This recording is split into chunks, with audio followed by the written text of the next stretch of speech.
এই রোডে কিন্তু 60-এর বেশি গেলে ফাইন গুনতে হবে।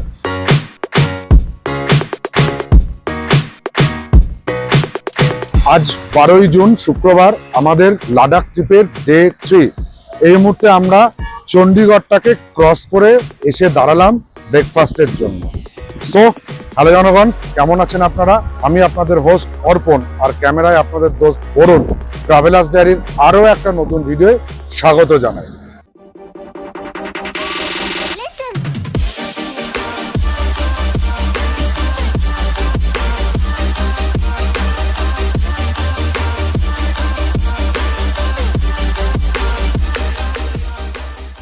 স্বপ্নের লাদাখ ট্যুর বা লাদাখ 2.0-র এন্টায়ার টিম মেম্বার এখানে রেডি রয়েছে। আমি অর্পণ আছি, ক্যামেরায় বরুণ আছে, এই পাশে রয়েছে আমাদের সুদীপ্ত, সমতা, তার পাশে রয়েছে মারভান আঠাবাটু, একে আপনারা দেখেছেন, এ মানে শুভম, তার পাশে অর্ঘ ভাই, আর এই যে আমাদের ডান্সিং কুইন তিতলি আর শানি রয়েছে। খালি এখানেই নয়, পুরো টিমের সঙ্গে আরো দুটো বাইক আমাদের যুক্ত হয়েছে, মানে চৈতকের সঙ্গে চৈতকের দুই বন্ধু রয়্যাল এনফিল্ডও চলে এসছে। আর আমরা ব্রেকফাস্ট করার জন্য এখন দাঁড়িয়েছি হারজিন্দার ধাবায়।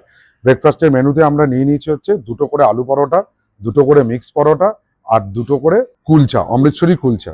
সবকিছু আমরা এখানে এখন ব্রেকফাস্ট করব। ব্রেকফাস্ট করে বেরিয়ে যাব কেলংয়ের উদ্দেশ্যে। এবার আপনাদের রুটটা বলি।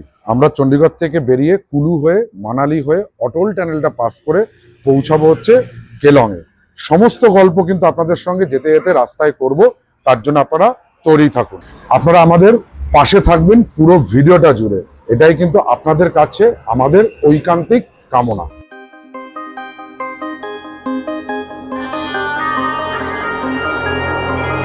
ব্রেকফাস্ট সেরে এবার বেরিয়ে পড়লাম কেলংয়ের উদ্দেশ্যে। যেতে হবে এখনো 305 কিলোমিটার। এই মুহূর্তে আমরা চণ্ডীগড় ক্রস করে এসেছি। চণ্ডীগড় ক্রস করে মানালির দিকে যে রাস্তা, সেই রাস্তা ধরেই এগিয়ে চলেছি।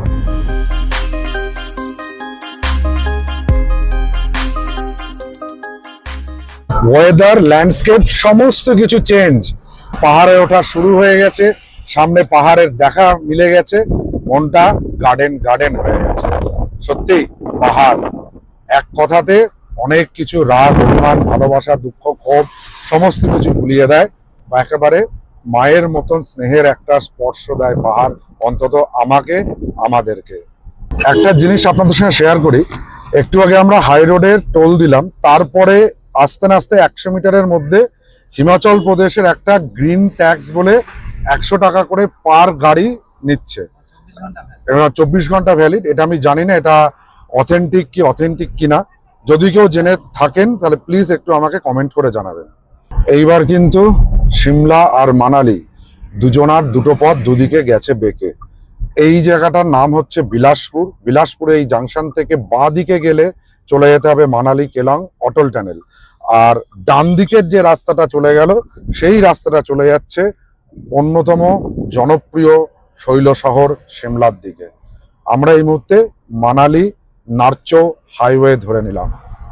রোড কন্ডিশনের কথা যদি বলি, 2x2 4 লেনের রোড রয়েছে, প্রচন্ড ভালো রাস্তা, ভালোভাবে যাচ্ছে। কিন্তু এখানে আপনারা যখন উড়িষ্যার দিকে ড্রাইভ করেন তখন হচ্ছে 80-তে 80 না, যেরকম চলে, মানে স্পিড লিমিট 80 থাকে, ঠিক সেই রকম এই রোডে কিন্তু 60-এর বেশি গেলে ফাইন গুনতে হবে। সব থেকে মানে কি বলবো আর কি, প্রতি 500 মিটার বা 1 কিলোমিটারের মধ্যে দুখানা করে বা একটা করে আপনাদের ওই স্পিডিং ক্যামেরা আর চেকিং এর জায়গা রয়েছে। ওভার স্পিড হলেই কিন্তু ফাইনের জন্য রেডি থাকুন আপনারা এখানে। এই যে যেরকম বলছিলাম, দেখুন এই যে এই রকম ভাবে কিন্তু প্রতিটা জায়গায় ক্যামেরা দিয়ে স্পিডোমিটার এখানে বসানো রয়েছে।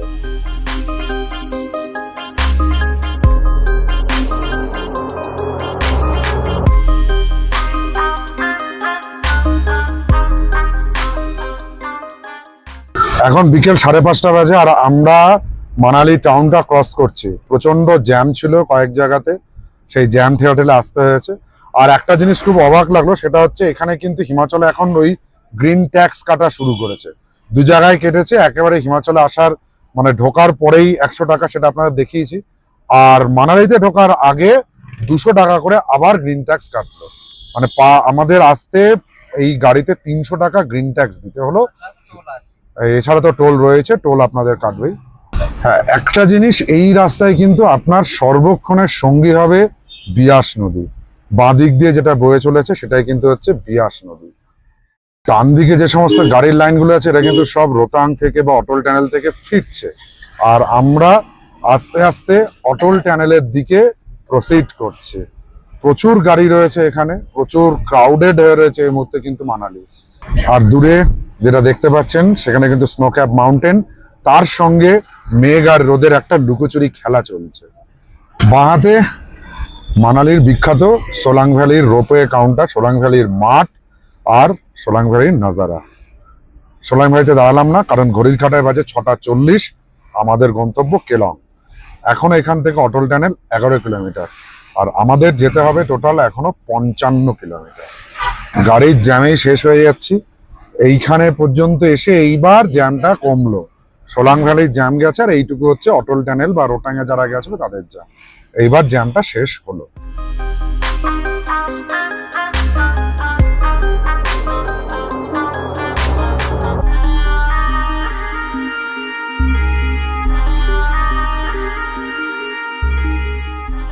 এই মুহূর্তে দাঁড়িয়ে আছি সমুদ্রপৃষ্ঠ থেকে 10,000 ফুট উচ্চতায় অবস্থিত অটল টানেলের প্রবেশদ্বারের সামনে। এই আমরা ঢুকে গেলাম অটল টানেলের মধ্যে। অটল টানেল সম্পর্কে যদি বলা হয় তাহলে সমুদ্রপৃষ্ঠ থেকে 10,000 ফুট উচ্চতায় অবস্থিত এই অটল টানেল কিন্তু বিশ্বের সবথেকে দীর্ঘ সিঙ্গেল টিউব টানেল। আর টোটাল দূরত্ব যদি বলা হয় অটল টানেলে, তাহলে এটা হচ্ছে 9.202 কিলোমিটার আর কি, টোটাল লেন্থ যদি বলা হয়। আর অটল টানেল মেনলি পীরপাঞ্জাল যে উপরে যে রেঞ্জটা আছে, পীরপাঞ্জাল রেঞ্জ মানে রোতাং লা, তার তলা দিয়ে বেরিয়েছে। আর এই টানেলের নামকরণ করা হয়েছে আমাদের দেশের প্রাক্তন প্রধানমন্ত্রী শ্রী অটল বিহারী বাজপেয়ীজির নাম অনুসারে। আর এটা উদ্বোধন হয়েছিল 3রা অক্টোবর 2020 সালে, আর উদ্বোধন করেছিলেন আমাদের দেশের বর্তমান প্রধানমন্ত্রী যশস্বী শ্রী নরেন্দ্র মোদীজি। এই টানেলটা হওয়ার পরে কি হয়েছে, একটাই লাভ হয়েছে, যেটা হচ্ছে যে এই টানেলটা মানালিকে স্পিটি লাউলের সঙ্গে খুব সুন্দরভাবে যুক্ত করেছে। আর লে থেকে মানালির দূরত্বটা কমেছে প্রায় 46 কিলোমিটার। আর সময় যদি রিডিউসের কথা বলি তাহলে 4 থেকে 5 ঘন্টা কিন্তু সময়ও বাঁচে। আর এটা করার মেন উদ্দেশ্য ছিল যে লে মানালির সঙ্গে মানে হিমাচল বা মূল ভারতীয় ভূখণ্ডের সঙ্গে শীতকালে পুরোপুরিভাবে যোগাযোগ বিচ্ছিন্ন হয়ে পড়তো। এক জজিলা পাশেও বরফ পড়ে থাকতো, আর এখানে রোতাং পাশেও বরফ পড়ে থাকতো। তখন কিন্তু ভারতের প্রতিরক্ষা এবং সুরক্ষা, অখণ্ডতা, বিভিন্ন কিছু একটা মানে হ্যাম্পার হওয়ার চান্স ছিল। সেইটা যাতে না হয়, থ্রু আউট দ্য ইয়ার যাতে লাদাখের সঙ্গে মেন ভূখণ্ড ভারতের যোগাযোগ স্মুথ থাকে, সেটার পারপাস মাথায় রেখে কিন্তু এই অটল টানেলটা তৈরি করা হয়। অটল টানেলের মধ্যে কিন্তু আপনাদের স্পিড একটা রেস্ট্রিকশন আছে। দেখুন এই মুহূর্তে এখানে স্পিড রেস্ট্রিকশন 60 কিলোমিটার, বাট যখন নাকি দুটো পোলের গেট দিয়ে আপনারা এন্ট্রি করবেন তখন সেখানে স্পিড লিমিট থাকছে 40 কিলোমিটার। যাই হোক, অসুবিধা নেই। 9 কিলোমিটার লম্বা এই অটল টানেলের মজাটা আপনারা একটু নিন।